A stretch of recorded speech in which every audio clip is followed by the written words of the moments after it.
સુરતના લીંબાદ police station હદ વિસ્તારમાં નાઇટ ડે કોમ્બિંગનું આયોજન કરવામાં આવ્યું। સુરતના લીંબાદ વિસ્તારમાં ડીસીપી, એસીપી, પીઆઈ સહિતના પોલીસ કર્મચારીઓ અને અધિકારીઓને સાથે રાખી નાઇટ ડે કોમ્બિંગ કરી હતી, જેમાં લીંબાદ વિસ્તારમાં કાયદો અને વ્યવસ્થા નિયંત્રણ માટે અને વિસ્તારમાં ગુનાખોરી કરતા અસામાજિક તત્વો છે એના ઉપર કંટ્રોલ રાખવા સ્પેશિયલ ડ્રાઇવનું આયોજન ડીસીપી ગઢવી સાહેબના નેતૃત્વમાં કરવામાં આવેલ હતું।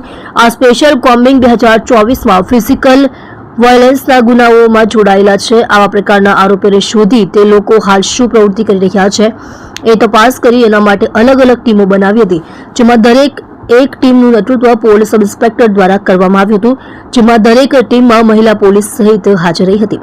આ ટીમો દ્વારા પોતપોતાની યાદી મુજબ દરેક ઘરમાં જઈ ચેકિંગ હાથ ધરી હતી, જેમાં આરોપીઓ હાલ શું કરે છે, હાજર મળી આવેલ છે કે નહીં એ પણ ચેક કરવામાં આવ્યું હતું અને આરોપીઓના ઘરમાં કોઈ ગેરકાયદેસર હથિયારો કે ગેરપ્રવૃત્તિ જેવા સાધનો શોધવા પણ લીંબાદ પોલીસ દ્વારા કોમ્બિંગ કરી હતી।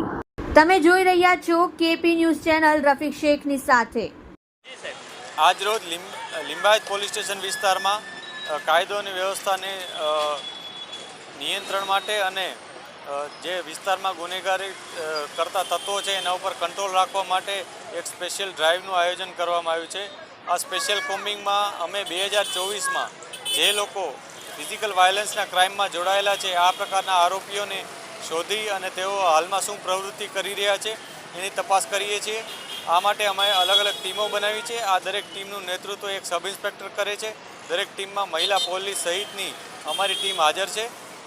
આ ટીમ દરેક પોતપોતાની યાદી મુજબ જે તે ઘરમાં જઈ અને ચેક કરશે। હાલમાં એ જે આરોપીઓ છે અત્યારે શું કરે છે, હાલમાં હાજર મળી આવે છે કે નહીં એ પણ ચેક કરીશું અને એમના ઘરમાં પણ જો કોઈ ગેરકાયદેસર પ્રવૃત્તિ કરતી કોઈ પ્રવૃત્તિ જણાશે અથવા ગેરકાયદેસર કોઈ વસ્તુ મળી આવશે તો એના વિરુદ્ધ પણ કાયદેસરની કાર્યવાહી કરવામાં આવશે।